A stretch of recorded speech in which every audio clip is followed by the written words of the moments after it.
Good morning, good afternoon, good evening to all, wherever you are joining us from around the world, and welcome to the Asia launch of the IUCN Global Standard for Nature-Based Solutions. My name is Alex McWilliam, and I work here at the Natural Resources Group in Bangkok, in Thailand.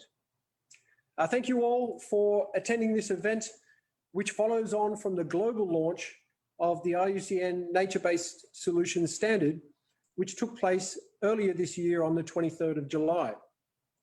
And it also follows on from other regional events launching the standard around the globe since then. It's very exciting and encouraging to see the amount of interest in nature-based solutions here in Asia. And we have, at the moment, I believe, almost up to 100, we have 125 participants now joining this event today. Today, we are honoured to have the IUCN Asia Regional Director, Ms. Aban Marco Kabraji, joining us to deliver the opening remarks. Following this, we will be listening to a call to action from Dr. Radhika Murthy, Director of the Global Ecosystem Management Program at IUCN. Dr. Daisy Hessenberger, also from IUCN, will then provide us with an overview of the Nature-Based Solutions Standard. Following this, we will hear from a panel of esteemed speakers facilitated by Mr. Raphael Glamay, Senior Program Officer at IUCN Asia. The panelists will be delivering a variety of perspectives about nature-based solutions from government, civil society, and the private sector. There will then be a short question and answer session for those attending the event. Next slide, please, Dedu. Thank you. Just a couple of quick housekeeping notes that do relate to the question and answer session. Please use the question and answer feature on your Zoom platform window to ask questions to the panelists, and please identify who you are asking the question to in the panel. We will try to address as many questions as possible during the question and answer session, and also as they are being asked. The chat box on the Zoom platform can be used by participants to speak amongst each other, but please post your questions in the chat box as any put in the question and answer feature, because any that are posted in the chat box may not be addressed. So without further delay, I would now like to request Ms. Aban Marco Kabraji, Regional Director for IUCN Asia, to deliver her opening remarks. Ms. Aban, over to you. Thank you very much. Thank you, Alex, and to all the IUCN members, partners from Asia, welcome to the Asian launch of the IUCN Global Standard for Nature-Based Solutions, or what we call NbS. This event has been designed to provide an overview of the newly launched standards and give space for leaders, champions of NbS across the region to provide their experience and views for turning NbS into action through the global standard.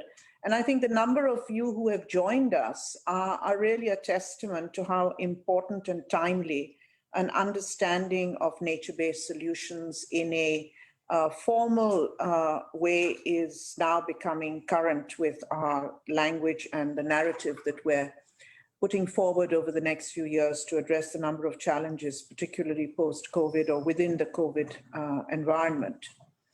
IUCN has worked on the idea of global standards and nature-based solutions for many years.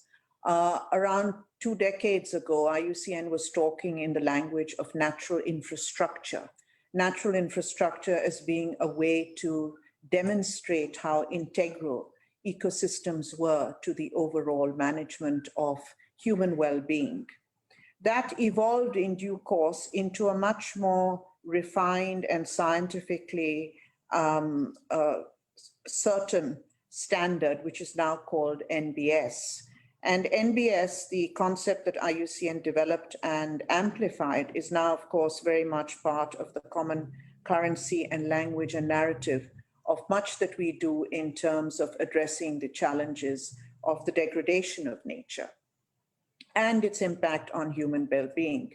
So in 2016, the World Conservation Congress of IUCN in Hawaii adopted a resolution which actually defined NbS as actions to protect, sustainably manage, and restore natural or modified ecosystems that address societal challenges effectively and adaptively, simultaneously providing human well-being and biodiversity benefits. And so, as always, in everything IUCN does, it tries to ensure an integration and a balance and a codependency between biodiversity and nature and human well-being. With this in mind, and appreciating that the misuse and misunderstanding of the approach could even harm nature, and the need for a global framework to mainstream NbS while protecting people and the planet was identified by the IUCN members. And it took a 2-year participatory consultation to develop what today is internationally accepted as the global standard for NbS. It'll enable both public and private sectors to consistently and reliably scale up NbS and help society accelerate a just and fair transition to a low carbon future. It's the first ever tool that will help design robust, durable actions for deriving benefits for people and nature. And that's why it's really important that we understand how it works and how best to implement it. This last July, IUCN hosted a global launch of the standard with representatives from government, indigenous groups, NGOs, private sector, and they got together and voiced support for the standard around the world, and this gives it a great deal of legitimacy. Building on the global launch, the IUCN Global Standard for NbS today in the region will further explain how we roll it out in Asia, discuss opportunities to apply the standard throughout Asia, and to draw on the wealth of experience that all of you represent. NbS strategies implemented at scale have tremendous potential to address some of our problems, including enhancing food and water security, adapting to climate risks, natural disasters in natural, rural, urban, agricultural contexts, and also to, most importantly, with the most pressing problem that we're all facing in 2020 in the context of the bigger problems of biodiversity loss and climate change. We turn towards green recovery in what we hope is very soon going to be a post-COVID context, although right now we're very much within a COVID context. But we hope as we recover and even as we go through this period now, that we will upscale and mainstream NbS to make sure that whatever we have in the future is both resilient through the NbS solutions to climate impact, to negative climate impact, to biodiversity loss, to arresting biodiversity loss, and of course to look at, again, how best we can address the issues of the impact and the causes of pandemics like COVID, and how we can perhaps address the areas that have caused these sorts of problems, agricultural systems, food systems, wildlife trade, and our general disrupting of ecosystems in a way that will ensure that we don't do this again to ourselves and to the rest of the planet. So thank you very much, and I'll hand over back to our facilitator, Alex, to guide us through the rest of the sessions. Look forward to hearing from all of you, and I look forward to continuing the discussion at the end of the meeting. Thank you. Alex? Thank you, Mr. Raji. Thank you for those opening remarks and setting the scene very well there.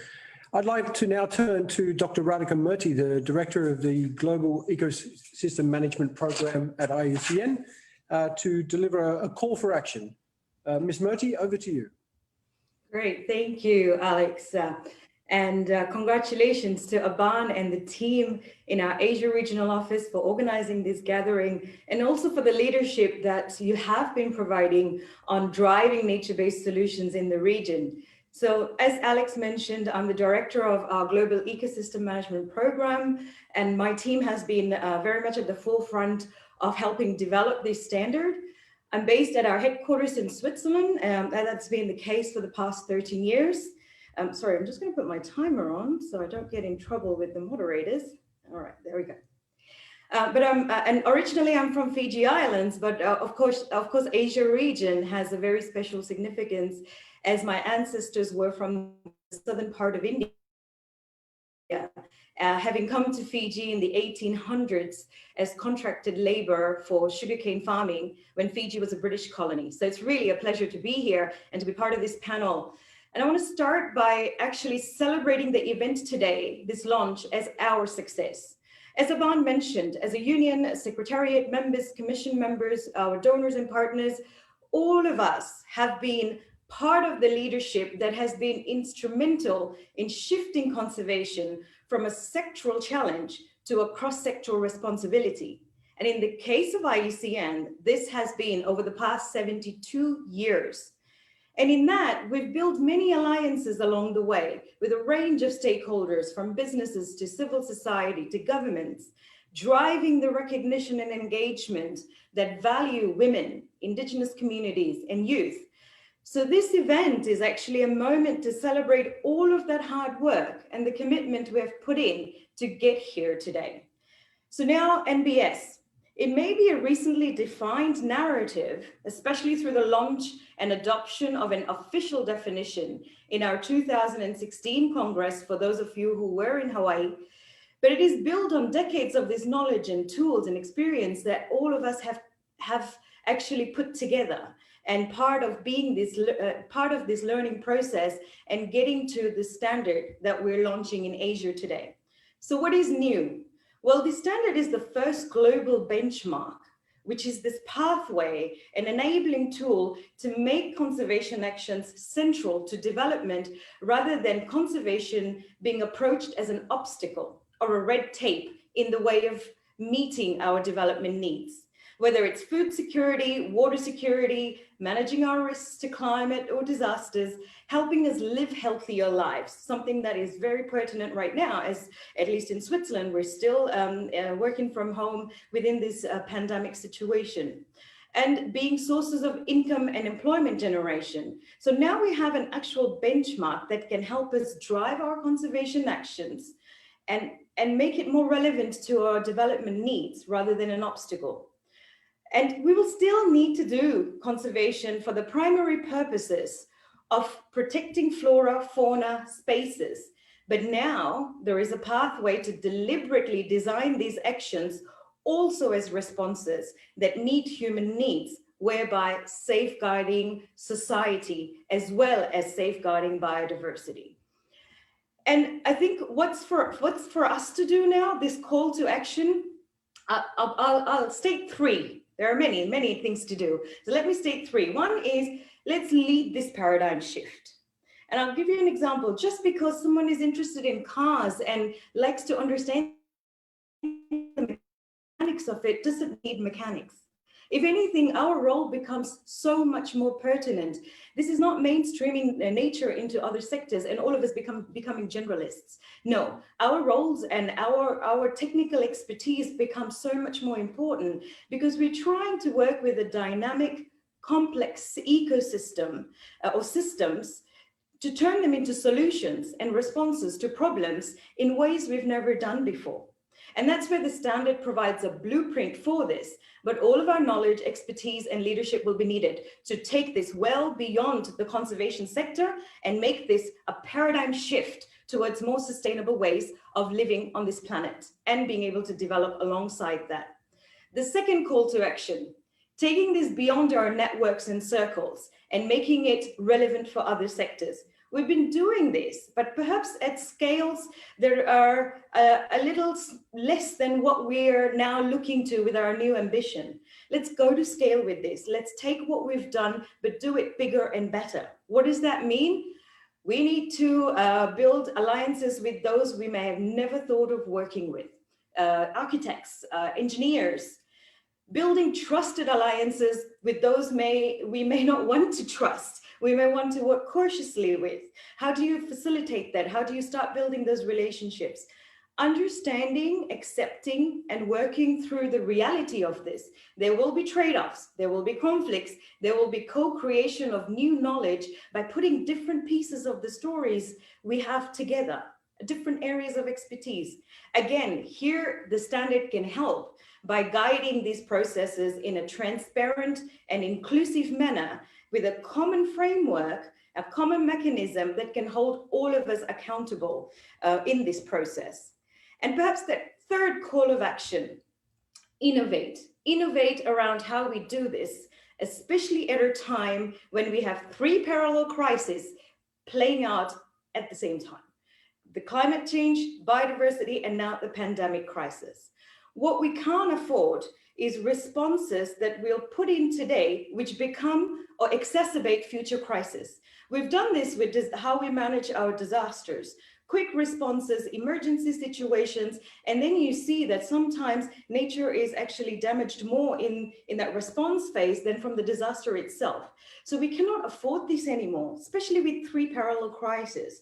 How do we innovate around putting in responses today, solutions today that can serve the purposes of managing this pandemic, being able to recover from it, such as creating green jobs, helps manage and become the risk, management factors going forward in the short to immediate term. So for example, green jobs for restoration, which helps with bringing back ecosystem functionality, etc.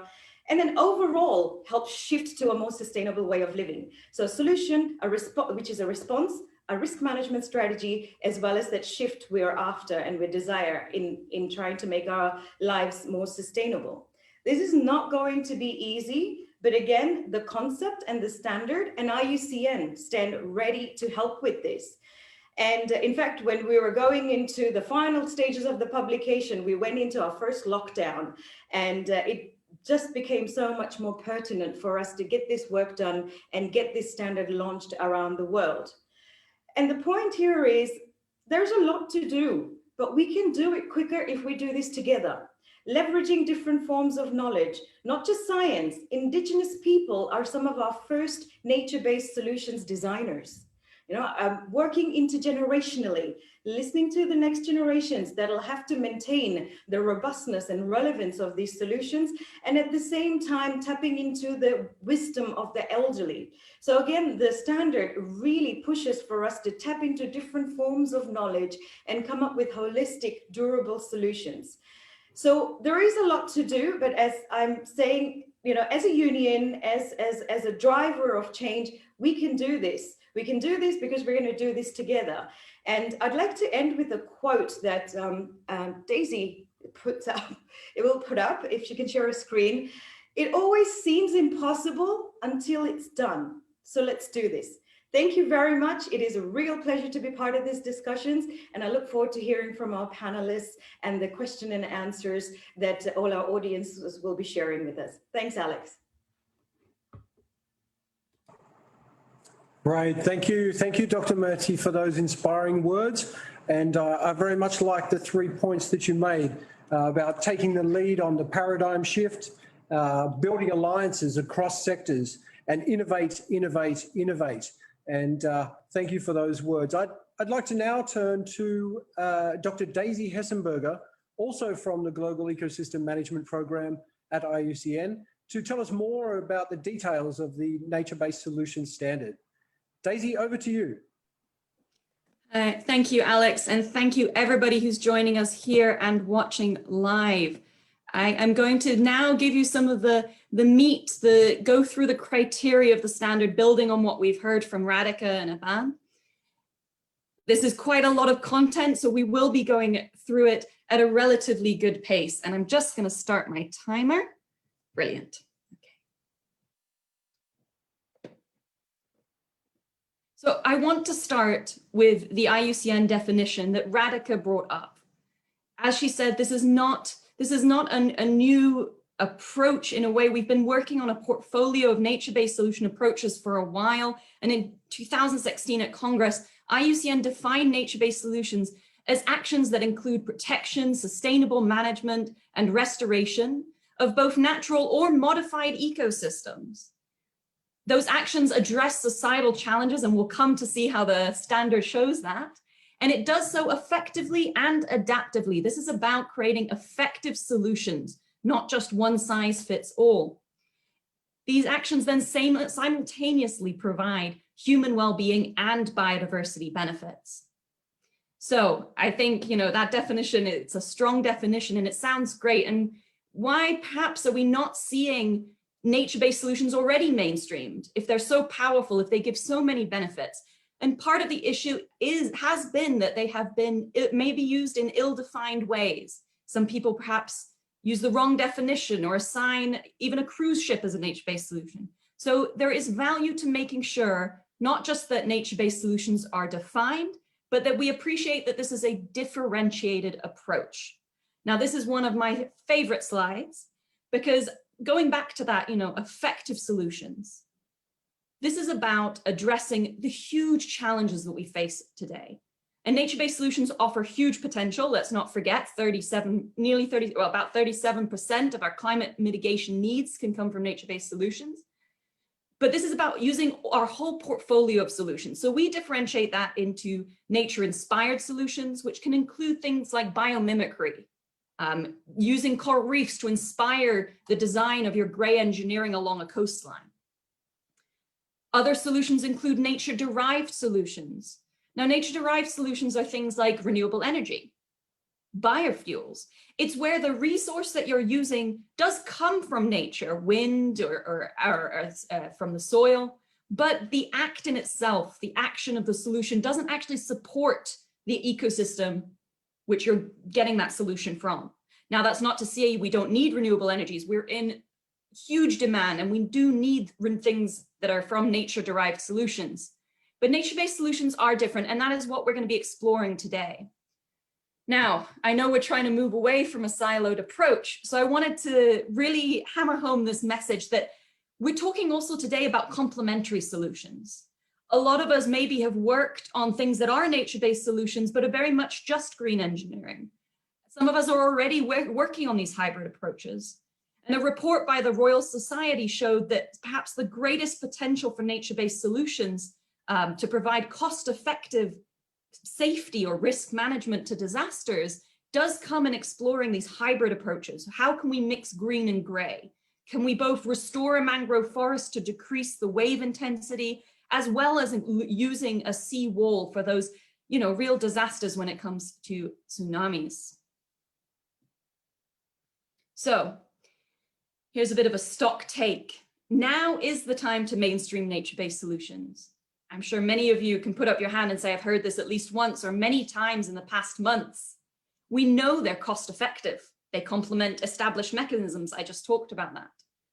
They can provide multiple benefits in lots of different contexts, across different ecosystems, across different challenges, food security, water security.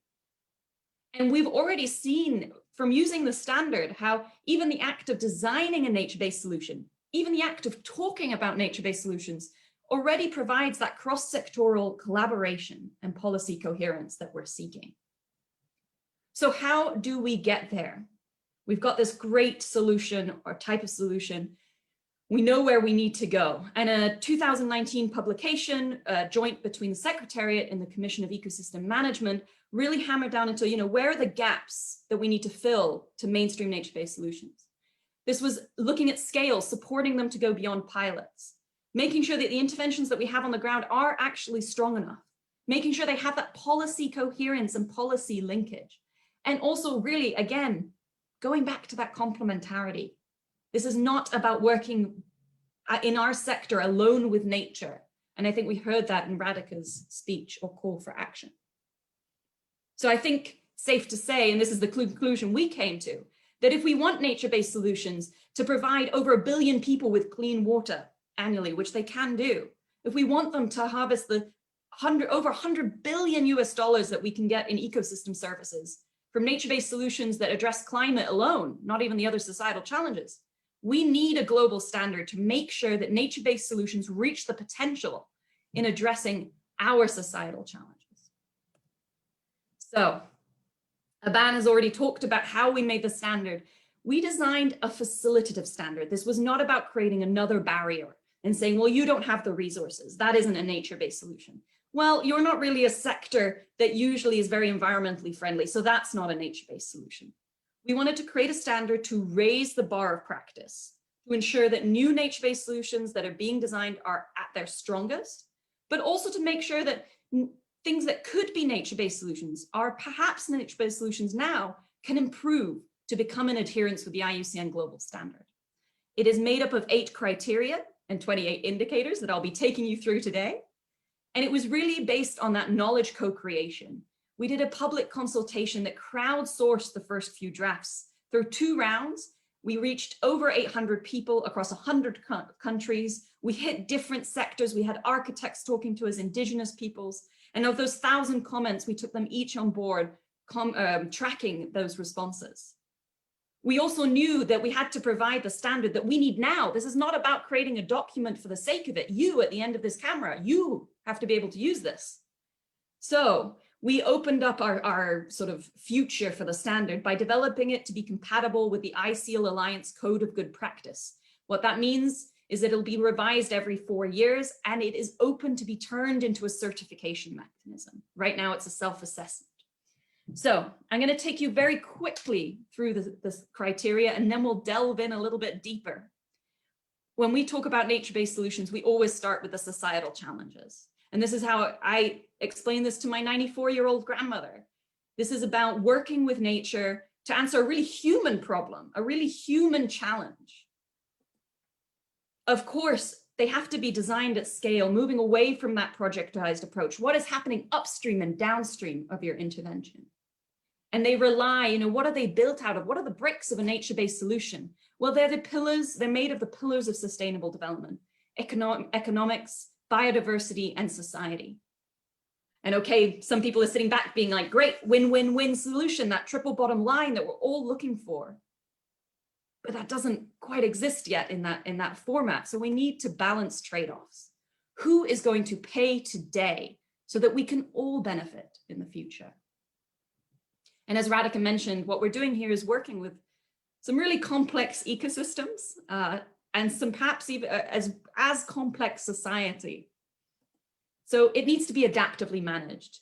Even if you design the perfect nature-based solution, really strong adherence to the IUCN Global Standard, you need to be able to learn and adapt. And finally, nature-based solutions do need to be sustainable, break out of that 4-year or that projectized approach, because we don't have time to waste with these isolated solutions around. They need to join up for a global narrative so we can really harness the evidence base and business case of all these solutions. Okay, now for something that we have rarely done in a webinar like this, we're going to step through the standard criteria by criteria. This is something we've done with our internal colleagues, and I'll be running you through quite quickly. So criterion 1, I mentioned societal challenges. Now this is the framework that IUCN gives to those societal challenges. They include everything from climate change, looking at disaster risk reduction, that sustainable development. Nature-based solutions can be aimed at human health, like the greening of cities to improve our air quality. They can be aimed at food security, and we're really looking into agroecology there, water security. And then finally, the last societal challenge, well, that's a little bit of a special one to us. Environmental degradation and biodiversity loss. That's a special one because if your nature-based solution addresses that one, it needs to at least address one of the other solutions. Of course, this is a framework. It will be adapted and added to. It's not to say if your challenge doesn't perfectly fit into this that you're not in adherence, but those are the 7 societal challenges. And for the indicators, what comes up for this criterion is that, how did you come to your societal challenge? Are you imposing a narrative that's given to you by a donor on a community?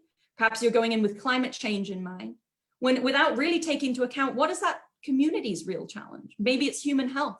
Maybe health insurance is what they need. It's ensuring that you actually really understand that societal challenge, the drivers as well. And finally, a bit more of an outcome-oriented indicator. Do you have human well-being outcomes? Because ultimately, this is the link to the societal challenge and the main aim of the nature-based solution. Moving right on to criterion 2, design at scale. Nature-based solutions, I think there's a little bit of a fear that they all have to be, these hundreds of millions of dollar interventions that stretch across entire coastlines or the whole of the lowest plateau. And while that sounds incredible, and yes, please, let's have more of that financing and large-scale nature-based solutions, this does not mean that you can't have a smaller nature-based solutions like B in this diagram. Your action can be at a small scale. It can be a community. It can be a wetland. As long as the design takes into account the upstream, downstream, and well, in every direction, components of scale and of the landscape. So this is about responding to the economy, the society, and ecosystems. It's ensuring that complementarity, making sure we harness the potential held by hybrid solutions and making sure complementary, even with other nature-based solutions, looking for synergy. It's also ensuring not just positives, but that risk identification and risk management goes beyond the action area, whether you are a smaller action NbS or a larger action NbS. Criterion 3, perhaps our community's favorite criterion about biodiversity net gain. Now you'll notice net gain, this is not about optimizing biodiversity to be the maximum possible at the cost of other components of the NbS. This is about balancing it to find a really robust and sustainable net gain to biodiversity. And what that means is that, you know, your level of alteration or modification of the ecosystem will then show the ecosystem services, affect the ecosystem services that come out of it. So a more modified one. So it's about choosing that solution on purpose rather than having negative impacts on biodiversity. And so this is one of our favorite criteria, and we really upfront, we talk about a baseline, understanding your ecosystem and the drivers of degradation. That is the first step. It's also, again, like human well-being outcomes, you need to have clear and measurable biodiversity outcomes. And those outcomes and the results need to be monitored periodically, not just for the outcomes, but also for unintended adverse consequences, because we are working with a complex ecosystem. You also look like complementarity to other NbS or gray engineering. You look for opportunities for connectivity or enhancing ecosystem integrity to really hit that biodiversity net gain. Economic viability is a criterion that we brought in response to a public consultation that probably some of you took part in. A lot of the private sector and business, but not just them, called for, well, we're talking about society and nature, but where is the economic viability of nature-based solutions? Because without that, where will they go? And this is an example of quite an in-depth understanding of which different actions to coastal protection and their cost effectiveness. So although that can feel a little bit intimidating, this is really about understanding your benefits and costs, who pays them, and documenting that. This is about having at least a basic understanding of the cost effectiveness. And then with indicator 3, using that cost effective to say, well, why this? Why are we going for a mixed green and gray, that wall and mangrove, rather than just a wall or just a mangrove ecosystem? And finally, you know, there's a huge amount of financing out there. That's what we keep hearing, and we're trying and we're starting to access that. So this is not just about one type of financing, but exploring the different resourcing options. Nature-based solutions are inclusively governed. This is not just for ethical reasons, but also to ensure their sustainability and success. This includes not just, you know, box checking or speaking to certain stakeholders, but really mapping and understanding the stakeholders who are part of your nature-based solutions and actively engaging with them and involving them in decision-making processes. So you are having a feedback and grievance mechanism, participation based on mutual respect. And a part of that has now come from our consultation with Indigenous peoples to make sure that nature-based solutions uphold the right of Indigenous peoples to free, prior, and informed consent.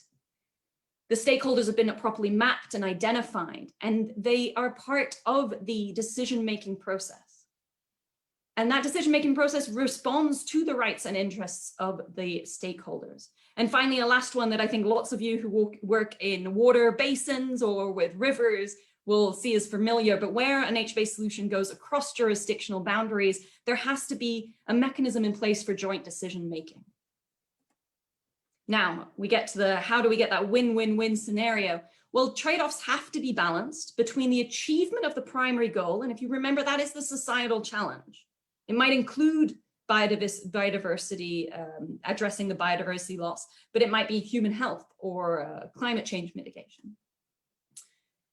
And so you need to balance that primary goal with the continued provision of multiple benefits. So you have your goal, the societal challenge, multiple benefits. Well, every nature-based solution will give multiple benefits.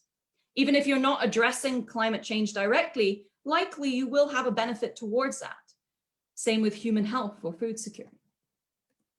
So this is 3 indicators for quite a big criterion. This is not just about identifying the cost and benefits. We did that in the economics criterion. This is about explicitly acknowledging them and using them to inform safeguards. And then in the 3rd indicator, for those safeguards to be periodically reviewed to make sure we don't go over any limits. We also need to make sure that the rights, usage of, and access to land are acknowledged and respected, because all of this is happening on land and water. So now with adaptive management, nature-based solutions are managed adaptively. Those of you that work in disaster risk reduction might be familiar with this, others might be a little confused, but at this heart, this is about 1, having a strategy and using that strategy to inform monitoring. Number 2, this is about monitoring, actively monitoring to see how your intervention is going, both positively and negatively, and then having a framework to learn, to report back, to learn from that monitoring and adjust that strategy. And the final criterion, sustainability and mainstreaming. Nature-based solutions address, and here's a mapping to the Sustainable Development Goals that they have the potential to address. Nature-based solutions have an outreach or communications or engagement component. So they try and trigger transformative change. This doesn't have to be external, a huge communications campaign. This can be within your organization. They also have that link to policy, informing and enhancing policy and regulation frameworks. And where relevant, they contribute to national and global targets so that we can harness the evidence base. We can show the world and therefore get more investment and more action into nature-based solutions once we show people the benefits they can give. Okay, I've whirled you through the criteria of the standard very quickly. And there is a guidance document for more in-depth knowledge on that. But just to round it out, I want to say, well, how do we use this? This is great. 8 criteria sounds wonderful. I vaguely get the indicators. Well, to take a step back, this is what the standard looks like for those of you that need a physical copy. Well, actually, right now it's online. You have the user-friendly booklet on the left there, and then on the right, you have an in-depth scientific guidance. So if you're confused about any of the indicators, that is where you go. Coming onto this is a user guide and also at the moment, a draft self-assessment tool as we're still piloting the standard. And this is what you can access by registering for our user group. It will be developed into a web platform that works with the user guide. So just to give you a quick taste, each criteria has an indicator, a bit of guidance, and you rate each indicator from strong to insufficient. And there is some helpful guidance for each of those ratings. And once you've done that for every single indicator, using the guidance that we have, hopefully in collaboration with IUCN, we do bring a lot of knowledge to this, you then get an output. It feeds up into, well, you know, what does that mean at a criterion level? So you'll see either that you're strong, adequate, partial, or insufficient at a criterion level as well. You can use this to identify weaknesses. Here we have a weakness in economic feasibility.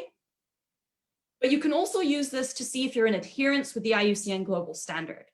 And this is very important.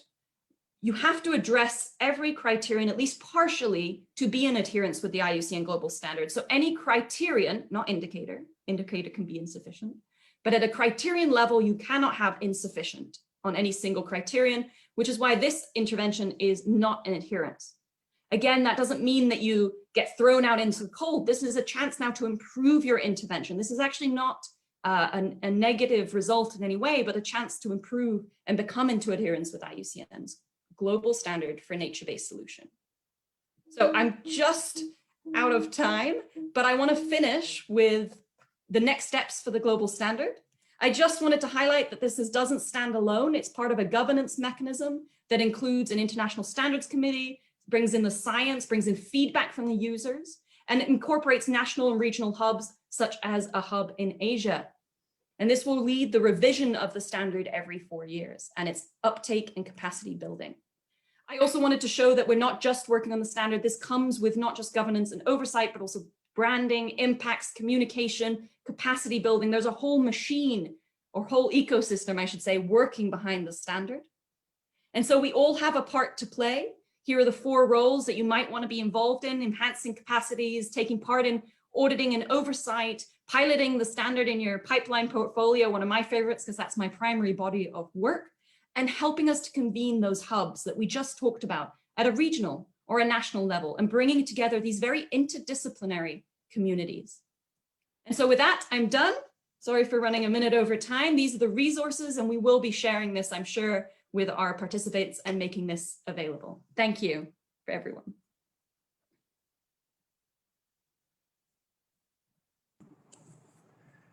Thank you, Dr. Hessenberger, for that very comprehensive overview of the nature-based solutions standard. And yes, thank you also for making all the participants aware of where they can find additional resources. Clearly on the IUCN website, there are additional resources available. All of those things that Dr. Hessenberger mentioned in her presentation there are available at the website, and certainly encourage participants right across Asia to register, to access the self-assessment tool and start using the nature-based solutions to look at their existing projects, interventions, and also those that are planned for the future as well.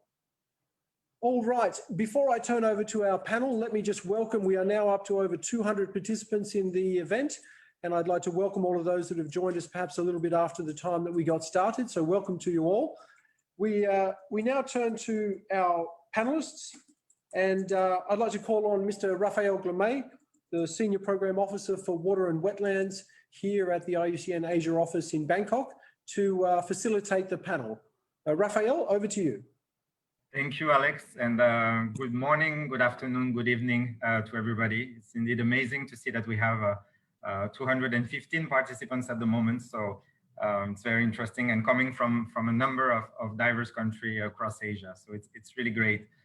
So my name is Raphael, and I will have the privilege to take you through this panel discussion with a number of IUCN members and partners that will provide their reflection on the importance of nature-based solution, and also what do they think about the standard and how it can be applied in different contexts. So to build this panel, we reach out to pretty much everybody we know, members, partners, donors, UN agencies, and others. And I have to say that we were really impressed by the level of answer. We received a number of requests and letter of interest to participate to this event, which really show how lively the discourse on nature-based solution is in the region, and the experience that really we can build on in this specific region. Unfortunately, we have not been able to accommodate everybody as part of this short event. I hope you will understand, but we will make sure to reach out to all of you, the ones that have expressed interest in presenting their ideas and statements, and try to build other events and provide more space for our members and partners to share their views on nature-based solution, and also to build more specifically on the project and the initiatives you're implementing in Asia. So the panel we built today has been built to demonstrate the diversity of stakeholders and approaches related to nature-based solution, including government representatives, NGOs, private sector, and representatives from indigenous groups. So they will all provide their experience and reflection through a 5-minute statement, and then we'll have a short question and answer with all of you, and also the previous presenter. So I will ask the panelists to open all their webcam at the moment, not the microphone yet, so we can see you. 1, 2, 3, 4, and I think we're missing one, but she will probably join us quickly. So we have Dr. Liu Ming, a director from Key Laboratory of Land Consolidation and Rehabilitation in the Ministry of Natural Resources in China. Mr. Shahid Rashid Awan, Additional Secretary, Forestry, Wildlife and Fisheries Department, Government of Punjab in Pakistan. Dr. Pasang Dolma Sherpa, Executive Director, Center for Indigenous Peoples Research and Development in Nepal. Mr. Vijay Vardhan, Operation Manager, Social Investment Program, India Tobacco Company in India. And Dr. Benjamin Brown from the NGO Blue Forest, and currently PhD student at Charles Darwin University. So I will ask the panelists to stick to the allocated 5 minutes, as they will have opportunity to explain further with the question and answer session. It's a good idea to time yourself, as my colleagues did before. I think it's a very effective mechanism. For the participants, please send your questions and who you're addressing them to through the question and answer box, so not the chat. We're really monitoring and curating the question as part of the question and answer box. So starting now with our first panelist, I would like to call Dr. Liu Ming from China. Dr. Liu Ming is the Director of Key Laboratory of Land Consolidation and Rehabilitation in the Ministry of Natural Resources. He obtained a PhD degree in mapping and GIS from Beijing University. Dr. Liu has more than 30 years of work on ecological restoration and has been involved in the management and policy development of many ecological restoration and land remediation projects. She was also the principal author of many industrial standards. Since the Land Consolidation and Rehabilitation Center became a member of IUCN, she has actively promoted the application of NbS, nature-based solution, in ecological restoration projects and comprehensively applies NbS to project management guidelines and practices. So Dr. Liu, the floor is yours for your 5 minute statements and reflection on nature-based solutions. Thank you. Thank you very much, Ro. And it's a great honor for me to attend this panel meeting. As you may know, China has called on for ecological civilization, and NbS is very much a good tool to turning the concept into action and reality. This year, the Chinese central government issued the National Planning and Standard of NbS. So first of all, we called it the double key planning. This is issued in June of this year. This is actually identify the 7 zoning area. It's related to NbS global criteria 1. We actually identify, you can see the map, the forestry area, that is because the ecological degradation area, and also the sandstorm control area, the coast area that would be because the loss of nature coast area, and also the Yellow River, Yangtze River area. That area should be protected, water conservation, and also Tibet area, that is because this area have the degradation of ecosystem and biodiversity loss. And also South Hilly Mountain area, that area is also because the biodiversity losses. So for this 7 zoning area, our national government will put over 14 key national projects of NbS in the next 14 years. And the second, actually, we also issue the guideline for the ecological restoration projects of mountain, river, forestry, farmland, lake, and grassland. In this guideline, actually, we make many chapters put into NbS in place. First of all, for the criteria 2, design of NbS at scale, we divided our project at 3 levels. At the up landscape level, we make the whole project as the regional level or landscape level for the whole project planning. At the second level is ecosystem level, and this level we actually ask them to do the detailed design. And the third level is site level. At the site level is the implementation level. In this level, we actually can combine different sector forest, for example, forestry, water, and also farmland restoration project together. For the NbS criteria 3, night gain biodiversity, this guideline asks all the projects must have net benefit of the biodiversity, and the project will be rejected the fake NbS projects. For the criteria 6, balance the trade-offs, and actually at the ecological level, we ask all the project first should be have the reference system. Then you should identify your religions of your ecosystem. According to your religion, you can choose what type of the NbS you will choose to do the restoration work. So in these methods, we can really can stop the project. It's the fake ecological project. At criteria 7, adaptive management, this guideline use the ask their first of all, they should make monetary planning, and based on the evidence, when they do the methods, they have say no for one size fit all approach.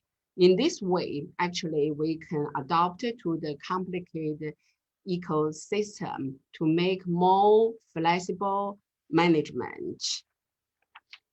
For the criteria 8, scale up, and we think we will actually introduce the NbS into the policy, to the planning, to the project implementation, and also we need have the capacity building. We will coordinate with the IUCN Beijing to get the training program.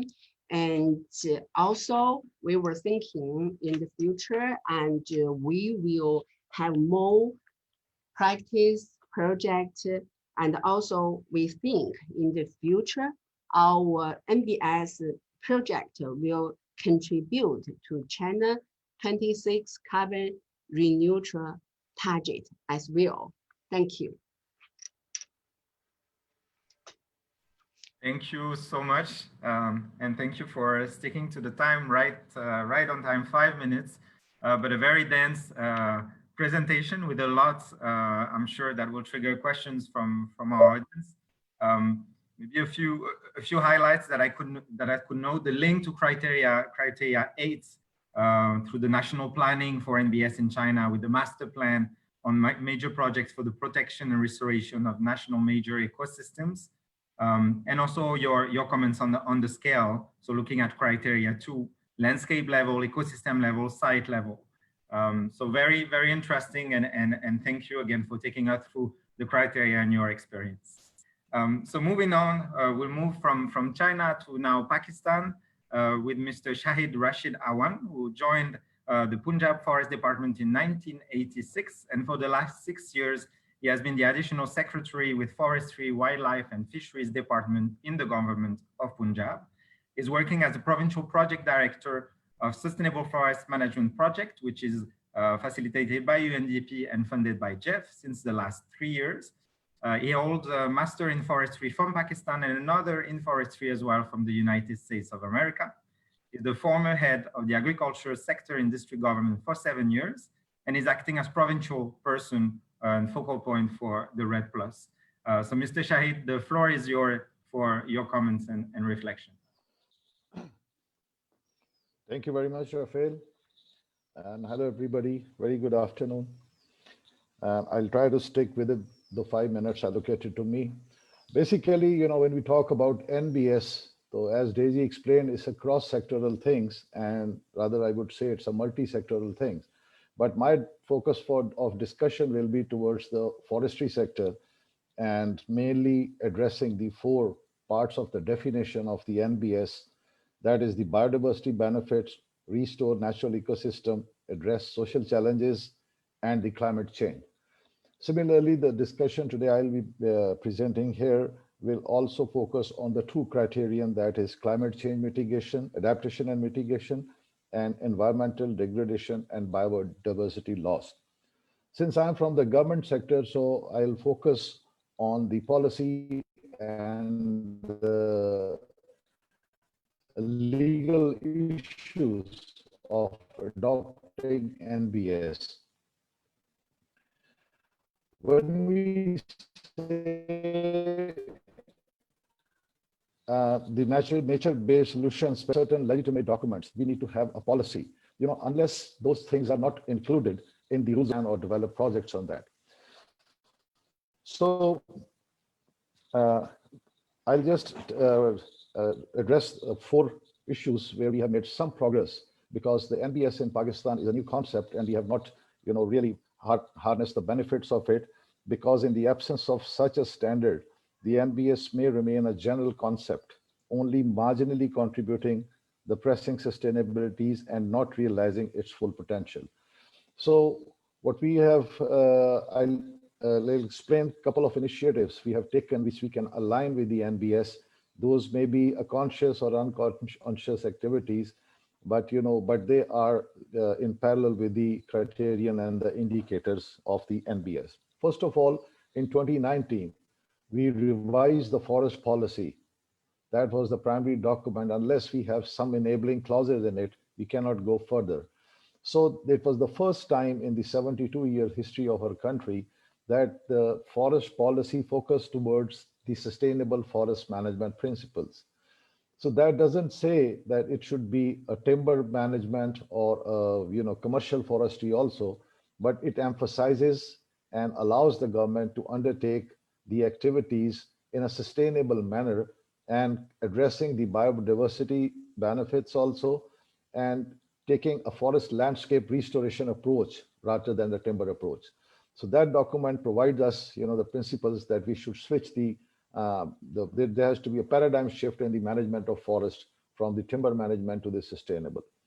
Another initiative that was taken was to address the increasing pollution in our country. The city I am living in is the 3rd most air polluted city in the world. So we had a smog issue here, and we want to resolve that issue, and especially when it comes to NbS. So we developed a policy in 2020. It was approved by the government. It's called Urban and Peri-Urban Forest Policy. So since there was a multi-sectoral issue, and unlike in developed countries where urban forestry is the function of municipality only, there was different department. Like Daisy said, there needs to be a policy coherence. So to have a policy coherence, we took all those departments on board which are responsible, and they are using the urban lands to contribute consciously for forestation in the urban areas, to take it up to 30% in every city to fight the smog. So that was another landmark policy issue which was decided by the government, and urban and peri-urban forest policy was approved this year. The third thing is the biodiversity. Like other developing countries, we do notify the protected areas, but we do not manage those protected areas onto the principles. So we had a new Protected Area Act, which was approved again by the government this year, which gives us the principle how to manage those protected areas by taking communities on board and addressing the biodiversity issues also. So again, that was a conscious effort towards addressing the biodiversity through a legal document known as the Protected Area Act 2020. There is a big chunk of forest in Pakistan, over 600,000 acres, which is rain-fed, and and the water is very scarce there. The rainfall is not there, so the people doesn't have enough water for their agriculture as well for the livestock. So in the entire area, we have been plugging all those gullies of the watershed areas in shape of earthen bunds, so to have a water and mini dams of water established through harvesting of rainwater. And after that, we have started, establishing the help of those collected rainwater harvested in the area to provide the livelihood also, and to restore those degradation of forest which took place over the year in the absence of natural regeneration and in the absence of the water. Dr. Radhika rightly said, that it provides the standard, provides the benchmark. All those efforts were, in a sporadic form, and now there is a benchmark. There are 8 criterion, 28 indicators. So it will help in the planning process also, especially when the indicators are verifiable. And when they are verifiable, then we can also calculate whether they are economically viable or not. So I would like to say that the standard and indicator provided will help in the future planning of the forestry sector, addressing especially in the biodiversity and the climate change issues in Pakistan. Thank you very much. Thank you very much, Mr. Shahid Rashid Awan, for this excellent reflection on nature-based solutions through various examples that are implemented in the state of Punjab in Pakistan. Maybe 2 words out of your very rich presentation is policy coherence. I think you emphasized a lot on the role of policy to really trigger this transformation. And of course, you being working for the government, you can be one of those agents of change that we need so much. That's right. So working on forest landscape restoration and shifting away from timber production. I like also the mention on NbS in urban contexts, in this case to manage the pollution, the smog pollution, but it can be implemented for many other reasons, floods management, heat management. And I think this is one of the NbS we don't often think about maybe, but there are a category that is critically important. So moving on with our panel, I would like to now call Dr. Pasang Dolma Sherpa from Nepal. Dr. Pasang Dolma Sherpa is Executive Director of the Center for Indigenous Peoples Research and Development, CIPRED. She has 10 years of experience working with indigenous people, women, and local communities to promote traditional knowledge, cultural values, and customary institutions. Dr. Sherpa obtained her PhD at Kathmandu University in 2018 on climate change education and its interfaces with indigenous knowledge. She has contributed to dozens of research-based articles and book chapters at national and international publications. She is the chair of the specialist group on indigenous peoples' customary and environmental laws and human rights of the IUCN Commission on Environmental, Economic, and Social Policy. Dr. Sherpa has served on the board of Forest Carbon Partnership Facilities, World Bank, and board of the UN RED representing Asia and Pacific, as well as lead as co-chair of International Indigenous Peoples Forum on Climate Change. So Dr. Sherpa, again, the floor is yours for comments and reflections on the nature-based solution standard. Yeah, thank you, Raphael.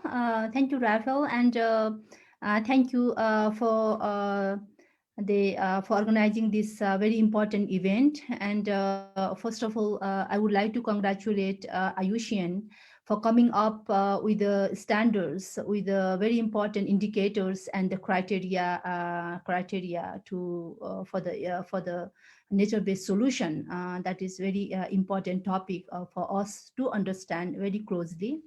And also, I'm very impressed the way that you are coming up, especially with the presentation from Radhika and Desi already clearly speaks out that. Let me put my yeah, okay. Sorry. Yeah, just to yeah, okay. Anyway, please let me know if I'm run out of time. I'm trying to indicate. Yeah, so from the presentation from Radhika and Desi already clearly talks about that why you are developing this standard, not just the fixed kind of standards, but as kind of a live documents, and the concept of revising every 4 years based on the suggestion and the reflection when you implement on the ground is a very praiseworthy, because this is how we can improve further in the history of the conservations and the implementation of the aspiration carried out by the 8 criteria that you have mentioned, and also the very important criteria to support the indicators along with this implementation. For indigenous peoples, we have been looking very closely, especially the concept of nature-based solution coming up at the global forum. The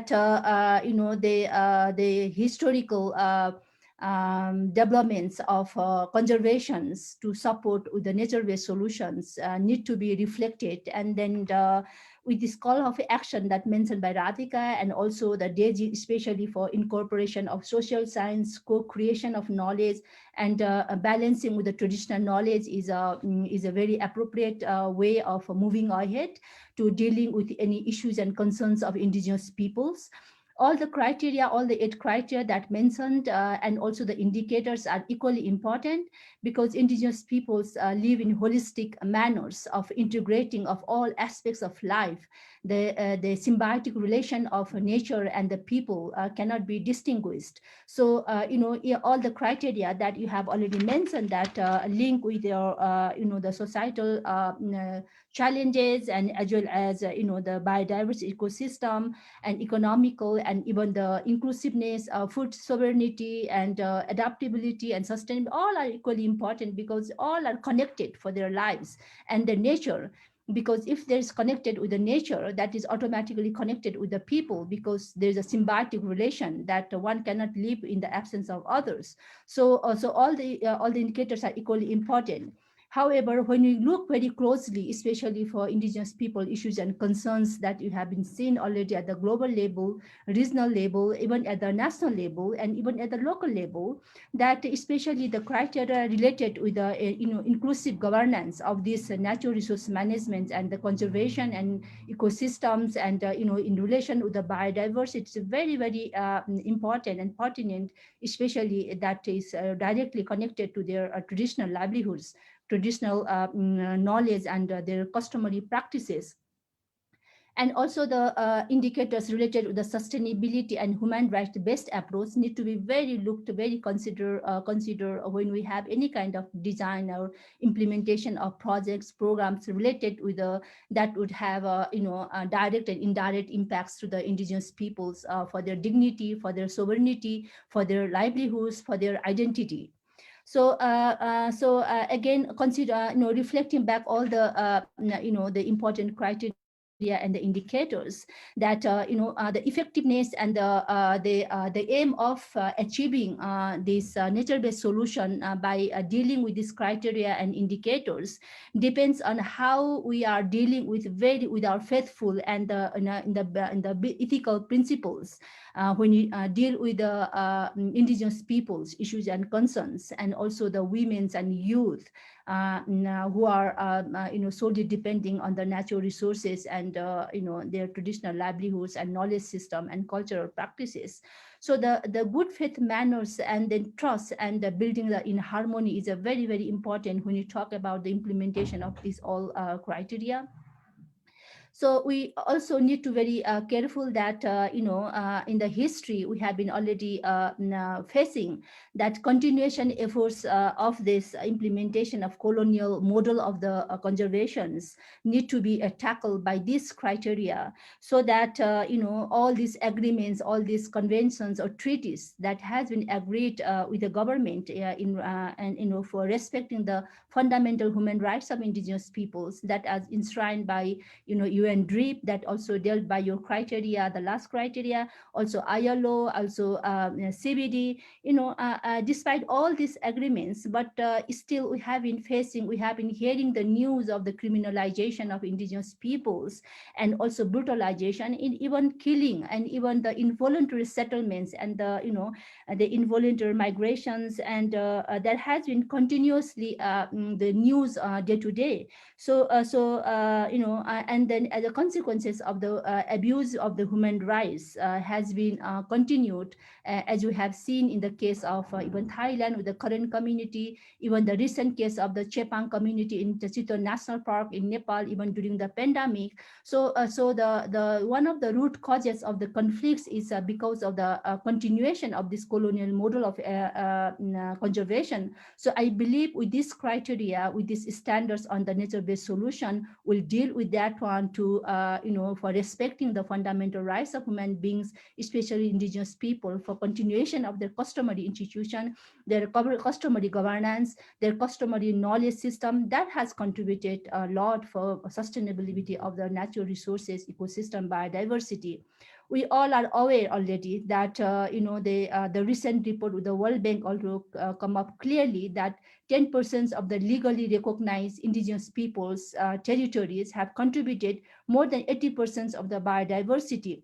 This already indicates clearly that if you respect the fundamental human rights of indigenous people, if you respect the traditional value system, in fact, it's automatically there is a multiple impacts for the protection of the conservation of the biodiversity, natural resources, ecosystem.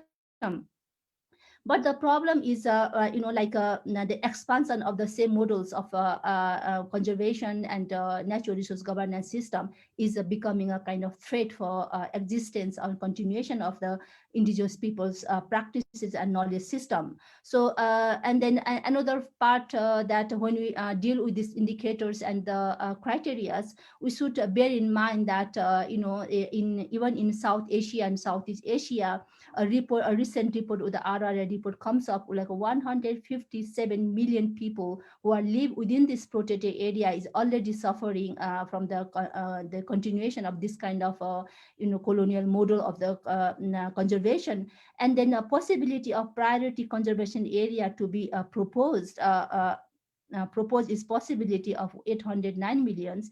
And then another part is if we expand 30% of the conservation in the same model, it is possible of 108 billion people of indigenous people and local community will impact. So from this data already clears why we need to have a model of the right-based models, right-based conservation, and then when you talk about the safeguards, and it's not just only talking about the safeguard of the social, cultural, environmental, but the safeguards of respecting the rights of indigenous people, respecting the land tenure security of indigenous people. That's where all the knowledge is based on. Thank you very much. Thank you so much, Dr. Sherpa, for this highlight and this call for a better integration of indigenous rights, indigenous knowledge, practices, beliefs, and culture into conservation, and working really on rights-based, nature-based solutions. So I think this is reflected in some of the criteria and associated indicator, and the criteria 5, of course, on the inclusive governance. Also the criteria 8, one of the indicator that refers to the UN Declaration on the Rights of Indigenous People.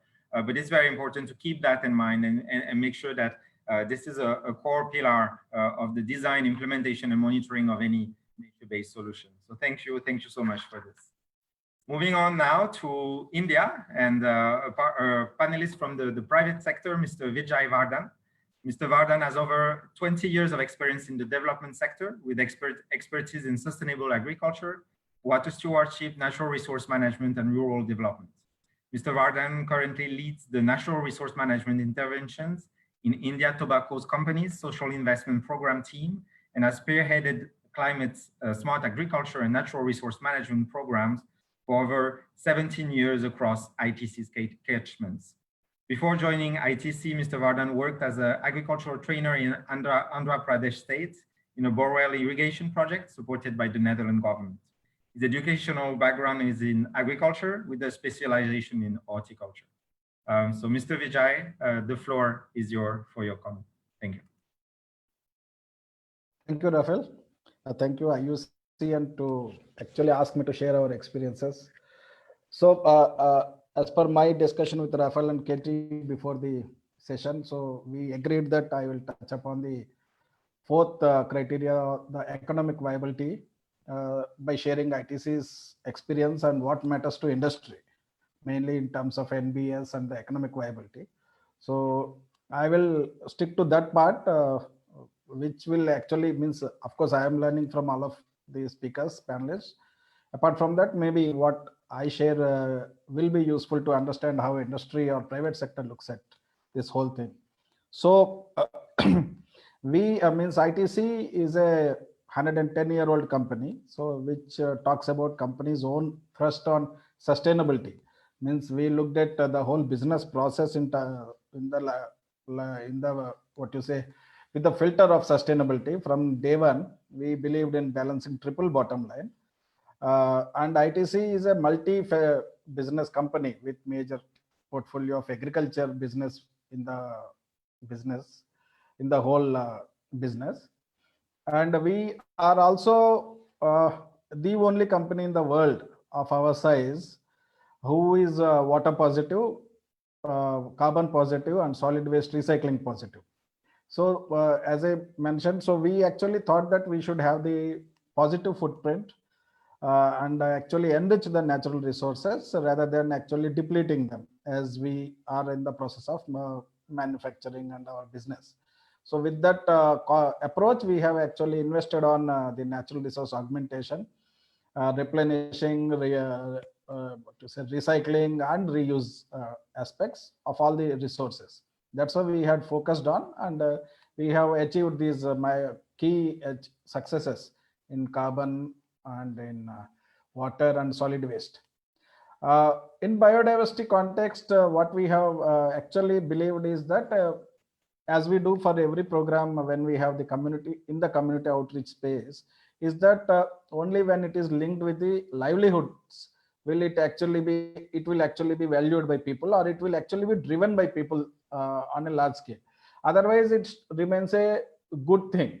So for corporate it is a good thing, or it is a compliance, or it's a image related aspect, but that's not how as industry should look at. And at the same time, for community, definitely there's no other reason why they should actually work for, or they should internalize the biodiversity conservation. So this is where means we started our work. We actually started with pasture lands. There's large chunk of pasture lands designated as commons. They are actually held means owned by the village administration or the revenue departments, but they were meant to actually provide the services of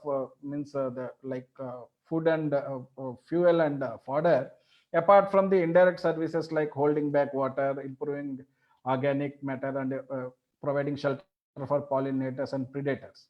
So what we have done, we actually started our work by restoring these commons in participation with villagers, and only making them actually protect and take care of the conservation plots. This happened only because we could actually convince them or show them, demonstrate to them that this helps you back in so and so parameters. So how much fuel would you get, how much fodder you get, apart from these indirect benefits. So that's how we could actually, with community participation, achieve around 30,000 hectares. And the other point is that these conservation plots, each of the plot has its own P&L, profit and loss. So how much has gone into investment, and after 1 year, 2 years, 3 years, how much is coming back. And the good thing is they were all turned out to be have break even in 3 to 4 years. So this is how we could actually show the economic viability to people, so that tomorrow, even if people want to invest, leave ITC or government, it is a actually business model like. So in the same with the same thrust, we partnered with IUCN to create templates for sustainable agriscapes, so that the value of ecosystem services provided by biodiversity is actually documented. What was there in history is actually documented, valued, and shown to people that this is what you lost. And by working on the revival, this is what revival of the biodiversity, this is what you will get back. So we have created templates for how to improve forest, and by improving how forest will help people in fodder, fuel, water throughout the year, means providing water resource throughout the year.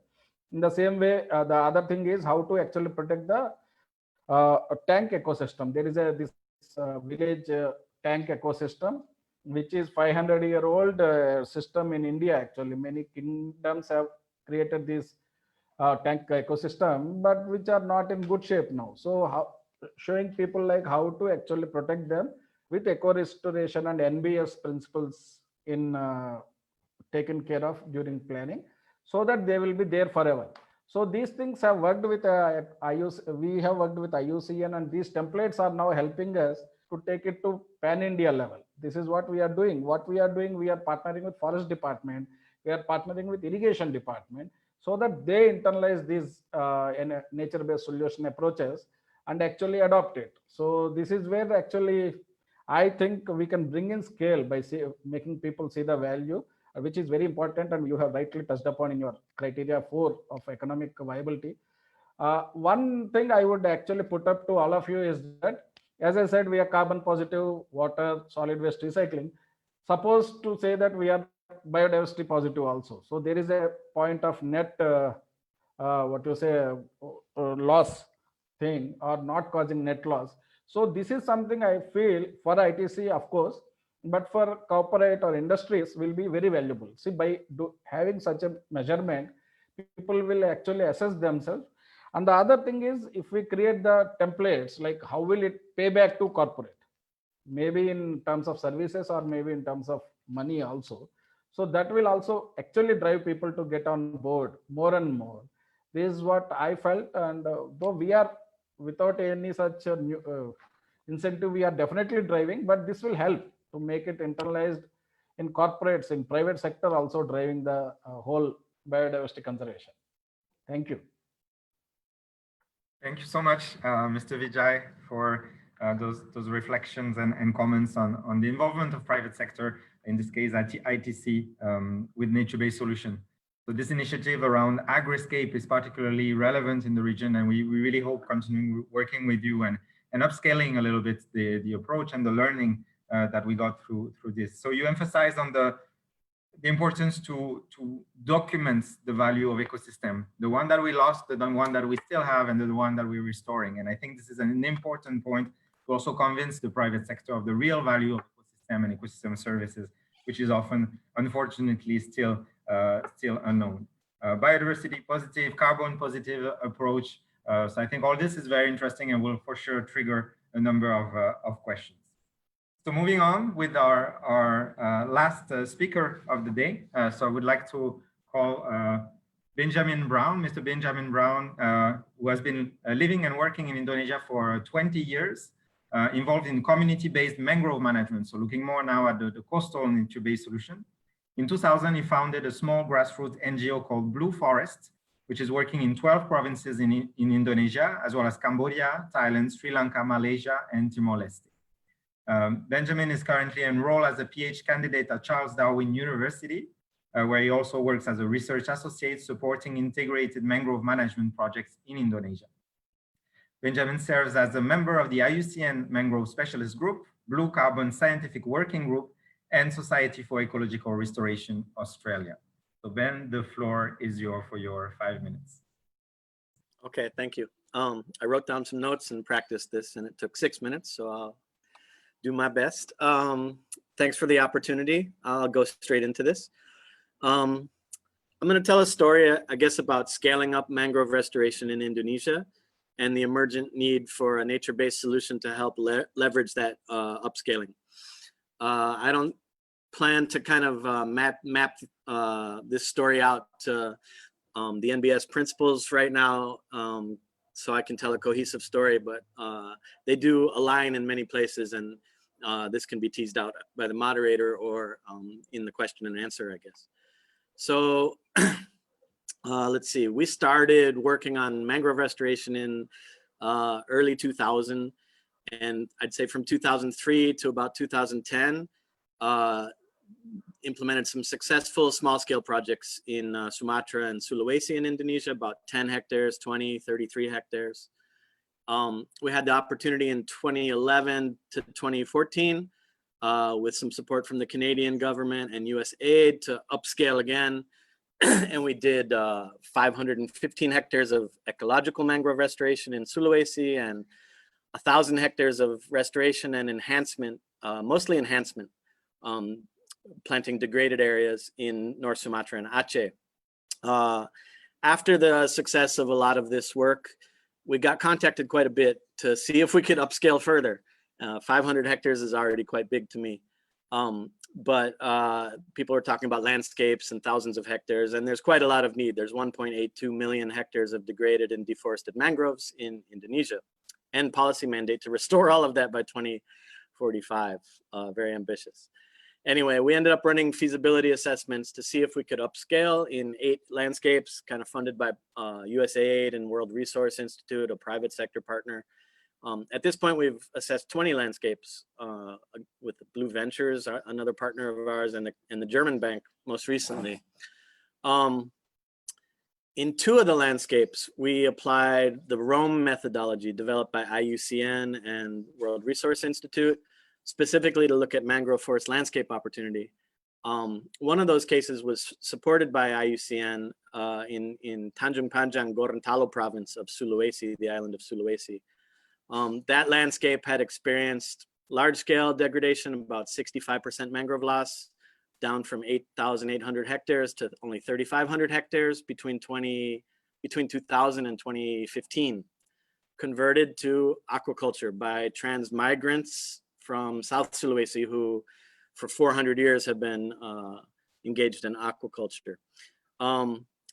We applied the IUCN TNC Global Restoration Opportunity Assessment Tool, which exists for mangroves, and that showed about 2,300 hectares of restoration opportunity, only based on biophysical factors from global data sets. And then we did our own, during Rome, we did our own biophysical assessment and found the whole landscape, 5,300 hectares, were feasible for restoration, considering practitioners' ability to overcome biophysical barriers. But then restoration opportunity got severely constricted when we did the restoration opportunity mapping with multi-stakeholder groups. We had 3 workshops in that landscape and ended up with 3 scenarios of restoration. One, only 133 hectares, about 2.5% of the degraded landscape, a middling scenario of 850 hectares, and a pretty progressive scenario of 2,500 hectares, which is about half of the degraded landscape. That turned into policy adopted by the spatial kind of planning agency in Indonesia. And money was made available from the private sector for the whole, to restore the whole area. They wanted voluntary carbon credits. But once the money became available, millions of euros, the local stakeholders said, no, we're afraid that if we go too fast, conflict will arise with these fish farmers. And we understood, and the interviews we did with fish farmers, we analyzed again with qualitative content analysis and identified 16 not biophysical, but social, economic, and policy and governance barriers that needed to be addressed before restoration could occur at scale. Some of these economic, I'll point out 4 quick economic barriers, which were high investment in the aquaculture. The farms were very productive, unlike farms in other parts of Indonesia. Average farmer made $1,300 US per hectare per year for 20 years. So kind of sustainable production in that landscape. Transmigrant farmers don't have formal access to future benefits of restoration or compensation by the government. And we didn't have congruent alternate livelihoods in that landscape that they could access either, that we understood. So some bottlenecks or barriers. These bottlenecks haven't been overcome in that landscape yet, but we've applied them to other landscapes. So specifically, right now, I'll finish up by talking about East Kalimantan. There's 2 mega deltas called Berau and the Mahakam Delta. And they have 100,000 hectares of mangroves and nipa palm forest in it. But the Mahakam Delta has been 50% degraded and Berau is starting to get degraded. A project is developing, supported by the German bank after we've done some assessment. German bank collaborating with the Ministry of Forest Environment in Indonesia. And that will be rolling out in right now actually. And part of that project introduces nipa palm utilization for sugar production at various scales, like kind of village scale, but also up to industrial scale through distributed micro collection. And we have a private sector partner who works already, called Big Tree Farms. They work with coconut farmers in Indonesia, about 12,000 coconut farmers. But the coconuts and the farmers themselves are aging out and they want an alternate supply of the sap to make palm sugar. And it turns out nipa is a great producer of sap. Historically, in the 19th century, it was the world's most important source of industrial alcohol. If you tap it, you get about 800,000 to 1 million liters of sap per year in a hectare. You tap one plant for about 2 months. And there's some good examples around the world of sap, of palm sugar production from nipa, but we don't have all the information yet. So like a proper cost benefit analysis, business model, et cetera, is still being adapted from the coconut sugar model. But it's expected that the plan is to provide wealthier landowners and their workers with a stake in the nipa palm sugar industry maybe in a central processing unit, which they can buy back through discounted sales to Big Tree Farms, or they're free to sell to other places too. And home processing units for local community to semi-processed sugar. And in exchange for formal agreements that the aquaculture ponds, which they have illegally developed, will be restored. And these aquaculture ponds in the deltas aren't productive, not like in Sulawesi.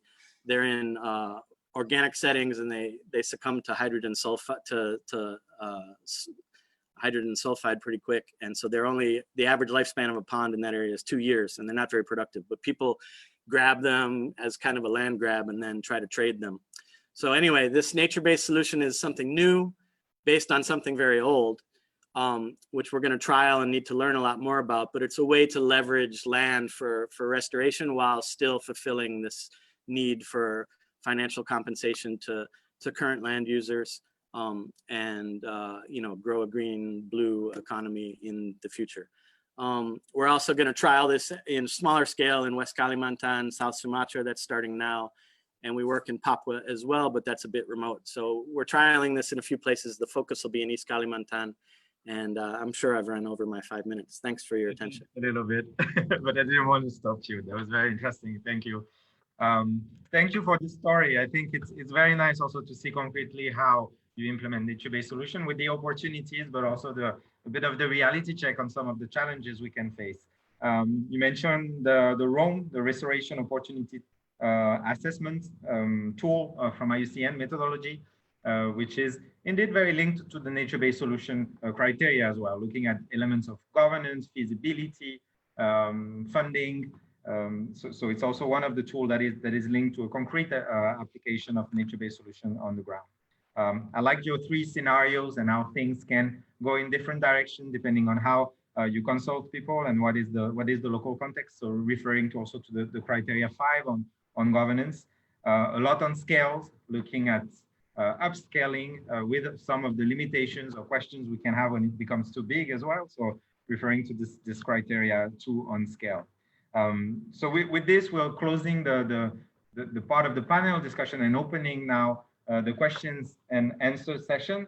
So I've seen a lot of activity on both the chat and the question and answer box, people exchanging emails, WeChat connections, etc. So it's very nice to see. And we'll try now to pick a few questions. So it will be very difficult to address them all because we have 15 minutes left only. But I'll try to look at a few, and then we will make sure to connect people that ask questions with some of our panelists after the event, if possible. So first question that was asked to Dr. Luo Ming is, could you share a case of a successful model on watershed management using nature-based solution in China? Dr. Luo, if you are with us, please. Okay. The floor is yours again for maybe 1 minute or two, very quickly.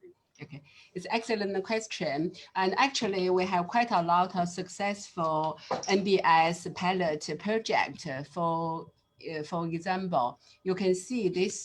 Okay, can you see this? No. I will show you one project. So here is the Fuxianhu pilot project area, and this area, the challenge is how to protect the high clean water. And for the mountain, this is mountain area. Actually, we make the arable land return to the forestry, and to the flat area, this is actually the vegetable land. They have a very large fertilizer and water consuming. So we adjusted the vegetable land to the blueberry land. And for the coast area of the lake, we actually turn the fish pond to the wetland. So in this kind of project, totally they will reduce the risk for the polluted, the clean water. So this is the successful model of our project. And also I would like to answer the question from audience from Vietnamese. What is the challenge when we use the NbS to the pilot project? I think the most challenge is actually our project is quite short term, but the ecological restoration need more long term. So the monitoring, the data, especially the evidence-based data is quite like. That is a challenge. And also when you try to find the reference system, sometimes it's very hard to identify just the suitable reference system. That is the answer from me. Thank you. Thank you very much for this comprehensive answer. So now a few questions to my colleagues, Radhika and Daisy. The question came about the standard. So how does IUCN promote and foster these concepts within its own program and projects? I guess it could be for me also the question, but I'm just the facilitator. And also, how is gender addressed in the NbS standard? And could you share the challenges when applying this criteria during your pilot projects? It's a bit of a 3 questions. Help me address. Daisy, I'm going to take the first one, and maybe you want to go for the pilots and the, yeah. Okay, so I think what we're trying to do is, of course, look at mobilizing resources for across the globe capacity development on the standard itself. As I said in my presentation, there's a lot we can build on already because this is years and years of our experience, but it's also trying to do it within a framework where we are all playing the game with the same rule book. And why this is important is because then it can help us with the learning, cross-learning. It can help when we get to a level of certification where there's a one single framework that we try and use across the world. So yes, there's a large component of capacity development and helping colleagues understand how the operational models like integrated water resource management, ecosystem-based adaptation all fit into what this definitional framework of NbS is.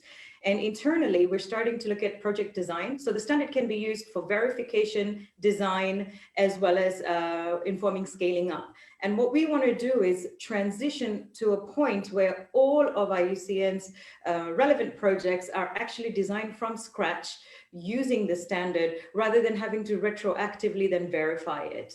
And that needs a lot of drive in terms of building capacities. We've just done a series of internal workshops with many of our colleagues around the world in working this through with our own project portfolios. In January, we plan to have 2 or 3 sessions with IUCN members hosted from our headquarters here to start working through some of the capacity building needs, as well as introducing this more systematically within our membership. Because what we want is at some point to have groups of members within each regions who can be our the expertise that we may need in those regions to help others systematically design nature-based solutions. So absolutely agree, there's a massive component of building capacities and helping understand and clarify and rolling this out. Hi, Radhika, I can also take the gender question as well, because I think that was included. Excuse me. So in terms of including gender in the standard, this was something that came out of the public consultations as well. At one point in one of the drafts, we had an indicator, we talked about an indicator specifically on gender or specifically looking at socioeconomic background. And upon consultation with our gender program in DC, based in DC, we really felt that while that can encourage box checking, instead the strategy we took was to build gender or build inclusivity into the standard. So the standard is very process orientated. This is about ensuring the right processes to have an effective or strong nature-based solutions. And gender really comes into those inclusive processes. So if you read the guidance, you'll see gender mentioned in there, even if there's not a specific indicator just for gender. And sorry, just a note to my Asia colleagues, could you spotlight my video? I'm just seeing Radhika, Radhika's name at the moment. You are there, we can see you. Oh, great. Okay, wonderful. I see myself now. And then the question on the pilots, what are the challenges of the pilots? And I'm so glad that you asked that, because it's true, this is still a pilot phase and we're still learning. And there are, of course, some challenges associated with that. You can apply the self-assessment tool to a past intervention, a present, an intervention that's still going, or even a proposal. We've had people apply it to policies, and we have people applying it to a portfolio of work, so multiple interventions. So I think, from our side, the biggest challenge has been creating a tool that can address all those different needs of the standard, or of people using the standard, I should say. From, we want to improve our work, to we want to report back to stakeholders, to we want to report back to an investor. And I would say the biggest challenge is that this is not something that is easily done alone. You can do it alone at your desk, especially if you're the project proponent, you can have a go. But really, to see the value and especially the added value of the standard in creating new partnerships or starting dialogue, we recommend getting together a small team with project proponents or with involved stakeholders to have a sort of exercise together.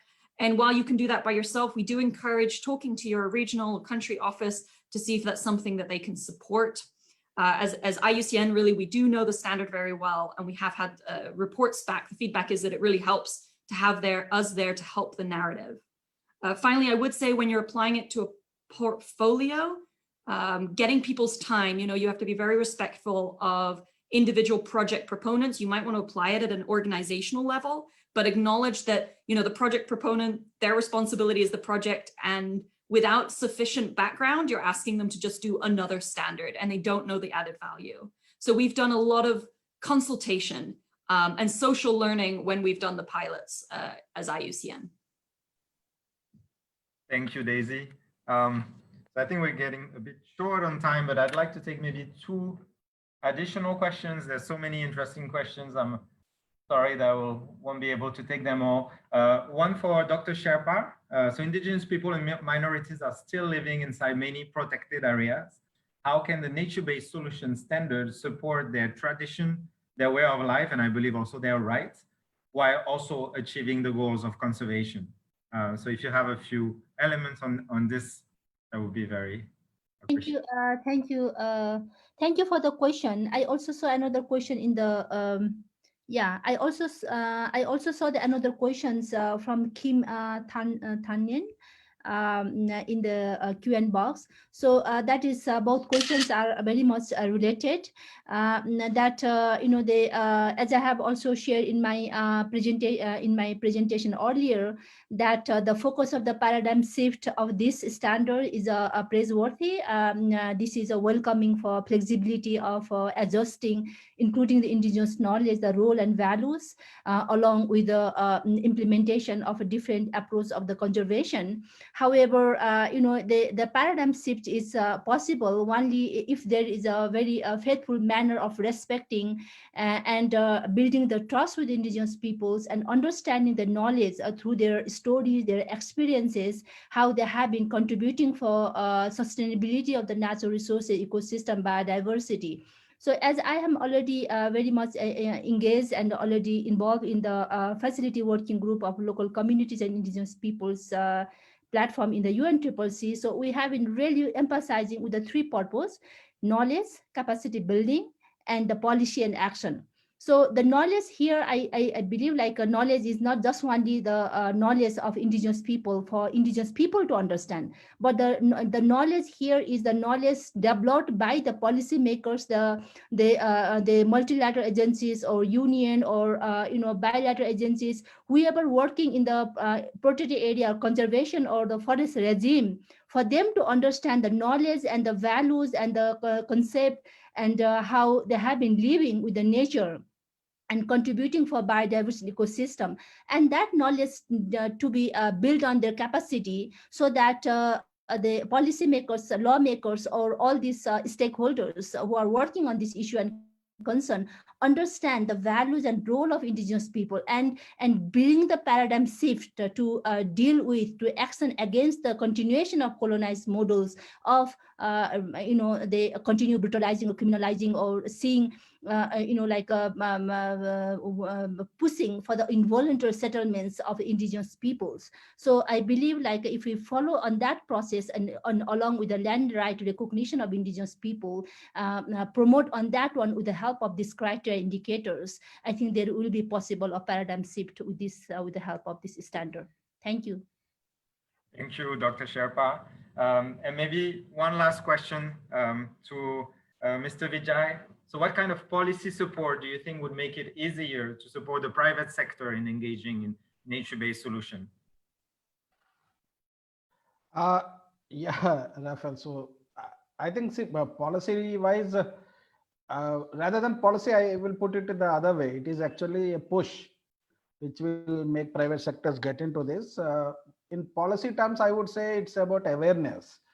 See, if there is an agency from government and agency like IUCN who can actually help private sector understand the value of biodiversity conservation and ecosystem services, that will be more useful, because creating that awareness will actually drive the whole thing.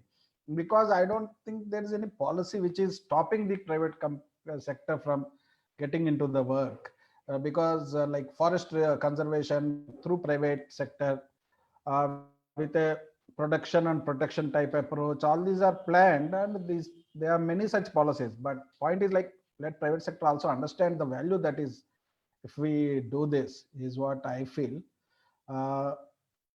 That's it. So it's about creating the awareness more than actually policy alone. Thank you. Thank you so much. So as I said, there's so many other questions addressed to all our participants. I think just enjoy the fact that we're all on the chat to exchange email and contact, so you can ask and discuss a bit further. There's so much more to say, but today was just a launch, and we'll move forward again with more training and more discussion. This is just the beginning.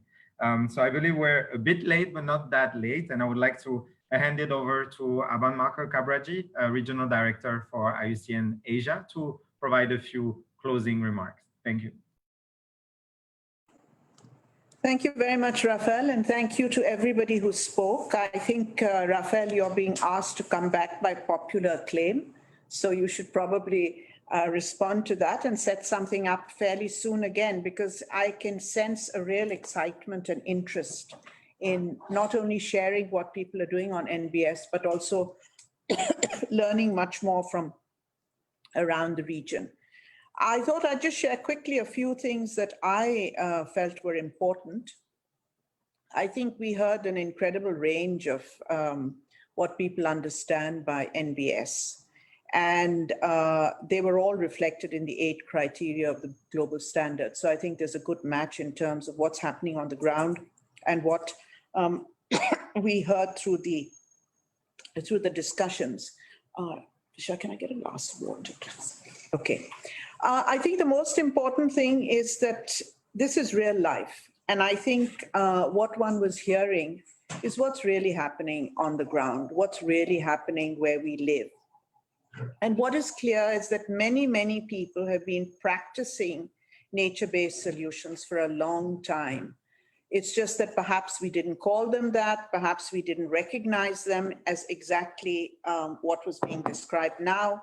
But essentially, this is something that all of us have been practicing, learning, and demonstrating for a long time. And I think some of the lessons that came out was, one, was the critical need to engage and build on communities and indigenous practices and rights.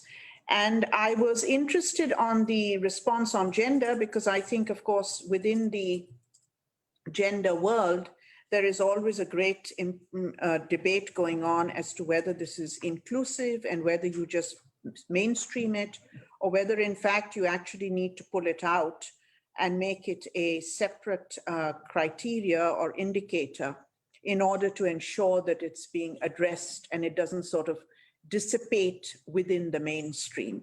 I'm sure that debate can continue within IUCN and within yourselves. I also thought it was important to recognize that we have private sector examples of NbS and how it's actually finding its way within business. And I think that example of the agroecology, agricultural practices is extremely important, and we need to mainstream that a little bit as well. I think China as always leads on a lot of very interesting work, and the eco-civilization policy, which is now a national concept, which has gone global in many ways. It demonstrates how NbS can be shown at the highest levels of political management and the economy. And again, I think that's NbS at a very, very high level. And it's not just an accident that China has actually demonstrated NbS as part of its government policy. And I think that's something that other countries should study as well.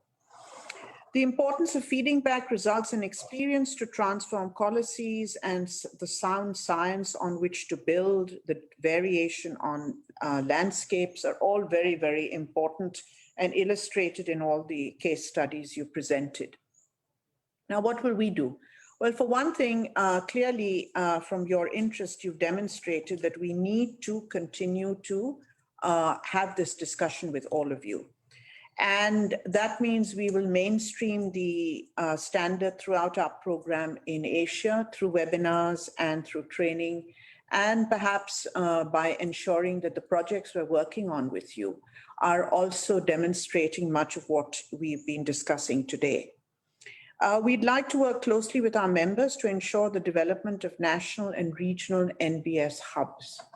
I know that some countries are also talking about this. Again, I'd go back to China because China has just brought a request to IUCN to develop an NbS hub within the Ministry of Natural Resources. We would like to see whether other governments, state members of IUCN would like us to practice that as well within their countries, because obviously that would connect with the national committees and regional committees of members. We'd like to ensure that the results and the experience can be fed back and shared, and that these can be reflected in global events like our own IUCN Congress, which we hope is going to be held next year, the CBD, the UNFCCC, the Ramsar COPs, and so on. We want to make sure that we can work with UNEP and partners in their Asia Pacific Climate Adaptation Forum, which is taking place later next year. And finally, continue to feed us the ideas, the suggestions, and the examples so that we can take them forward, amplify them within our discussions on our websites, and to ensure that we can really make a difference in terms of showing how these changes can be rolled out on the ground in our communities over the next few years and make a difference, show really how we bring improvement in the lives and in the environment, that when we look out of our windows and we look at the nature-based solutions that we see every year, you can see behind me the sort of environment we're fortunate to have in our Asia office in Bangkok. And the plot on which this office sits is a tremendously good wetland for drainage. And we see that it provides nature and ecosystem services to the communities and the environment around us. And so we sit in an area in our office which demonstrates a nature-based solution for the residential communities around this area. So let's continue to walk the talk and demonstrate that we live and show what we all profess to believe in. Thank you very much again, and it's been a great pleasure being with all of you. And thank you to Raf and the team that put this together, Radhika and all of you. Thank you very much.